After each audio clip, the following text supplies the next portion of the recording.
Yeah, that was like actually me and my dad when I was younger. So. Really? That's what I was going to ask you. Yeah, that's like true life things.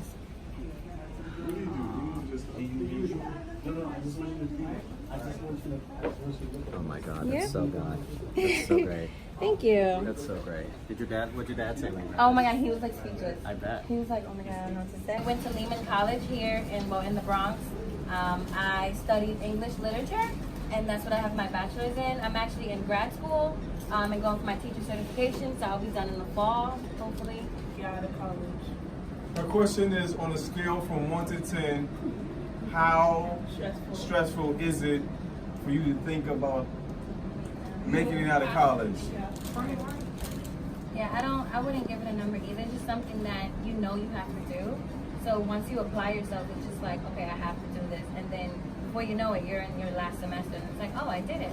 So it's really not something that you have to think about too much. Well, I started teaching while I was still in school so that once I graduated, I didn't have to teach anymore. Then I became administration. So I think it's all a part of kind of doing those steps while you're in school so that you don't wait until after graduation day and you're like, what am I doing next? So you kind of have to just line up everything and then get to it so that when you graduate, you already have everything set in place.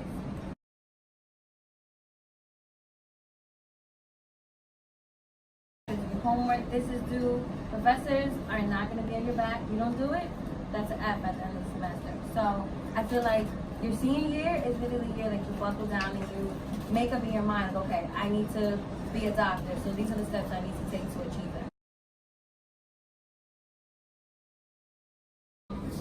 It's like you get out there and it's like you literally can do whatever you want, but with that being said, if you know you're not a morning person, then schedule your classes in the afternoon or schedule your classes in the evening so that you're not missing a class, because I think you only miss like 2 classes and then that's 1 absence, and then which lowers your grade. So if you know you can't make it to class at 10 o'clock in the morning, make it for like 12:30. Make it for 2 o'clock in the afternoon. You can schedule your classes however you want, so there's no reason why you should fail any of them. That if you can look back now that you did in high school, that you probably would have changed because you know it would have made your college situation better? Definitely take the SAT serious. I didn't pay it, not that I didn't pay it any mind, but I took it like 3 times. Didn't really care. I had to pay for it to take each time, but that's something that I think hindered me from going to like a Howard or SUNY Albany or a good school rather than just going to like Lehman College or somewhere. Not saying that that's a bad school, but I feel like I could have went to other choices, like if I had a better SAT score. First semester you're away, you're probably thinking like, oh, this is lit. Like, oh, I'm by myself, I can do whatever I want. Then it's like when you come home for Christmas break, you go back and it's like, okay, it's no longer lit. Like this is life. Like this is what you have to do. And so in that moment when you're away from your family and you're just by yourself, you're like, all right, I'm done with this. Like I can go home, I can go on the block, I can do whatever I want to do, like realistically, but it's like, okay, no. Like that little piece of you is like, okay, I gotta do this for my family, I gotta do this for my future family, I gotta do this for me. You know, so little things like that is what's gonna keep you and make you keep going.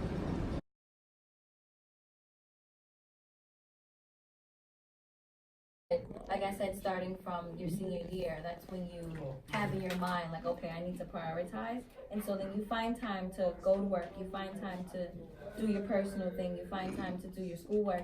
It's just a matter of keeping your focus aligned so that you know the main goal is whatever you want to achieve. And so anything around you shouldn't, I think, deter you from that if you're so focused on the goal that you have to meet.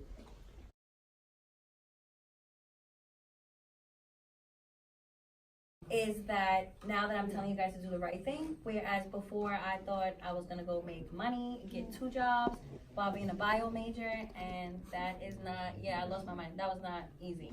So it's like you still wanna juggle work and school and your party life, and you just can't. Like when you go away to school, it's like your parents are paying all this money or you're on a scholarship, and it's like no time to play. So it's like when you go away to school, you can take advantage of the fact that you're there just for school.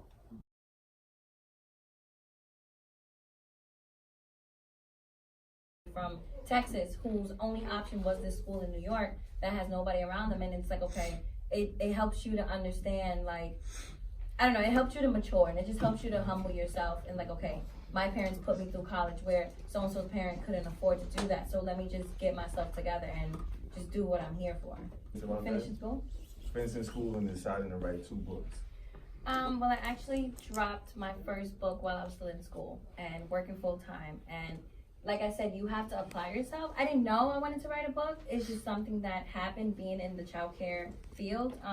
Working in the school, you're seeing parents every day that really can't provide much for their children, but trying to do the best. And so I think that was my main inspiration for the book. Can we pass it around? Sure. And then I think just from there, you find other inspiration, especially me having a degree in writing. I wasn't gonna be one of those people where it's like, okay, I just have an English degree, but I'm working in the mall or I'm working in retail or something. I wanted to actually put my degree to use. And so that's why I channeled everything I was seeing within my school and I created those children's books.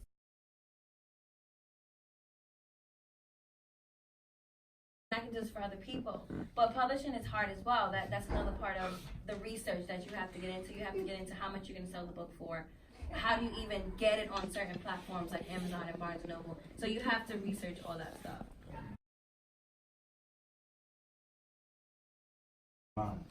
You know, I really think that's great, and I just want to give an applause to you. So, like right now, y'all may think y'all know yourself, but you don't really know yourself until you write a book.